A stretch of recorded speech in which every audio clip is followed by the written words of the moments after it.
Сәлеметсіңдер ме балалар? Бүгін екінші сабақтың тақырыбы разрядты қосылғыштардың қосындысы. Біз үш таңбалы сандардың құрамын анықтауды үйренеміз.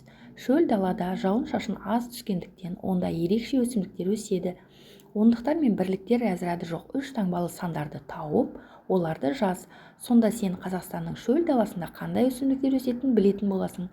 Басқа да өсімдіктердің өсу ортасы туралы ақпарат ізде де. Яғни біз ондықтар мен бірліктер разряды жоқ. Енді қарайық.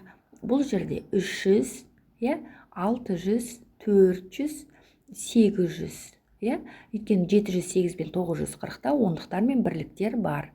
Яғни сексеуіл бетеге тікен жүзген өседі екен. Екінші тапсырмада жүздікті үлкен шаршымен, ондықты кіші шаршымен белгіле. 100 санында неше ондық болса, сонша кіші шаршының суретін сал және немесе жапсыр дейді. Үлкен шаршыны қоямыз 100, ал ондықтан 10 ондық бар. Үшінші тапсырмада А нұсқасында разряд дегеніміз не дейді? Разряд дегеніміз бұл сандарды жазудағы цифрдың саны. Енді түсіну үшін Ә нұсқасындағы 135 санында 3 разряд бар. 1 жүздік, 3 ондық, 5 бірлік. Яғни бұл санда разрядты қосылғыштардың қосындысы түрінде көрсетуге болады. 135-ті 1 жүздік, 3 ондық, 5 бірлік деп. Яғни 100 қосу 30 қосу 5. Сонда 135 болады. Міне астындағы қарайғы 130 ондық, 5 бірлік. 135. Мысалы 135 сантиметрді разрядты қосылғыштардың қосындысы ретінде көрсететін болсақ, 135 сантиметрде 1 метр бар, 3 дециметр бар және 5 сантиметр бар. Енді төртінші тапсырмаға қарайық. А нұсқасында түсіндір және есепте дейді. 565-ті қалай разрядты қосылғыштардың қосындысы ретінде жазамыз? 5 жүздік, 6 ондық, 5 бірлік. Енді астындағыларын қарайық. 400 қосу 50 болады екен. 450 болады. 4 жүздік, 5 ондық. 400-ге 5-ті қосатын болсақ, 405 болады. Яғни 4 жүздік, 5 бірлік болады.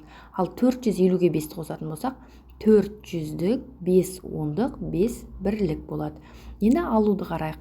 670 алу 70-ті алсақ 600 болады, яғни 6 жүздік шығады.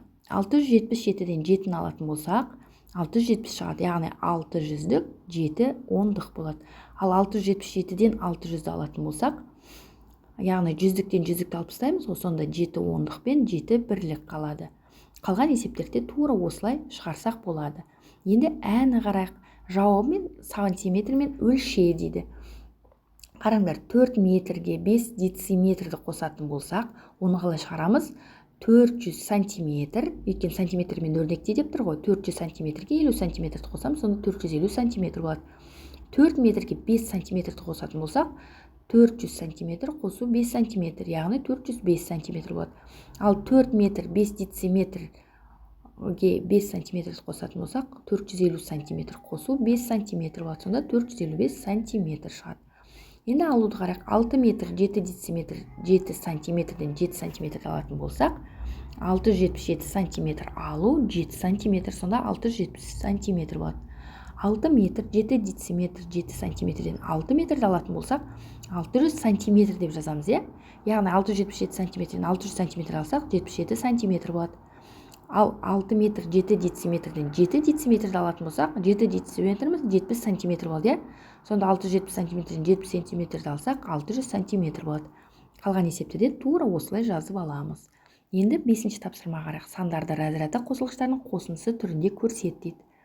Қазіргі біз айтқанымызды 354-ті 300, 3 жүздік қосу 5 ондық қосу 4 дейміз. 642-ні 600 қосу 40 қосу 2 дейміз. 438-ді 400 қосу 30 қосу 8 дейміз. 571-ді 500 қосу 70 қосу 1 дейміз. 634-ді 600 қосу 30 қосу 4 дейміз. 829-ді 800 қосу 20 қосу 9 дейміз. 6-шы тапсырмада есепті шығар дейді. Метеоролог бір ай бойы ауа температурасының көрсеткішін 200 рет, бұлтты күнді 40 рет, ал жауын шашынды 5 рет белгіледі. ол барлығы қанша мәлімет жинады дейді. Жазып алайық. Барлығы ауа температурасы 200 рет, бұлтты күн 40 рет, жауын шашын 5 рет. Енді барлығын табу үшін бір-біріне қосамыз. 200-ге 40-ты қосамыз, оған 5-ті қосамыз. Сонда 245 болады. Жауабы ол барлығы 245 мәлімет жинады. 7-ші тапсырмада сан сәулесінсіз теңсіздіктерді таңда. Сан сәулесінде оның шешімдер жиынын белгіле, кез келген 5 мәнді жаз дейді. Мысалы, біз мына 200-ді белгілейік. X 200-ден үлкен деген мәнді таңдайық. Енді осыған сызамыз. Ол үшін сан сәулесін сызамыз. Осы жерде 200-ді белгілейміз. Енді бізге айтып тұр X 200-ден үлкен дейді. Яғни ол сан кез келген сан болуы мүмкін. Бізге 5 мәнді жаз дейді. Сондықтан біз 300, 400, 450, 580, 697 деген сандарды жазсақ болады. Енді бізге айтады, сан сәулесінде қарапайым теңсіздіктің шешімдер жиынын көрсету үшін сәуледегі бөліктерді көрсетпей-ақ қажетті санды белгіле. Содан кейін шешімдер жиыны орналасқан сәуленің бөлігін қиғаш сызықтармен көрсет дейді. 8-ші тапсырмада қима қағазды өрнектерді пайдаланып, тура теңсіздіктер мен теңсіздіктер құрып жаз. Енді бұл жерде бізге берілген екен, былай жазсақ болады. Мысалы, 18 бөлу 6 тең 12 бөлу 4. 3 көбейту 7 21 болады. Үлкен 9 көбейту 2 18-ден. 10 бөлу 2 5 болады. Кіші 8 көбейту 4-ден. 7 көбейту 2 14 үлкен. 15 бөлу 3 5-ден. 5-ден 14 үлкен. 6 көбейту 3 18 болады. 18 бөлу 2 9 болады. Яғни 18 үлкен 9-дан. 9-ші тапсырмада көрсетілген өлшем бірліктеріне өрнекте дейді. 350 килограммыз 3 центнер 50 килограмм болады. 3 центнер 80 килограммыз 380 килограмм болады. 300 килограммыз 3 центнер. 2 центнер 5 килограммыз 205 килограмм. 2 центнер 40 килограммыз 240 килограмм. 1000 килограммыз 10 центнер. 270 килограмм 2 центнер 70 килограмм болады. 2 центнер 9 килограммыз 209 килограмм болады. 2 центнеріміз 200 килограмм болады.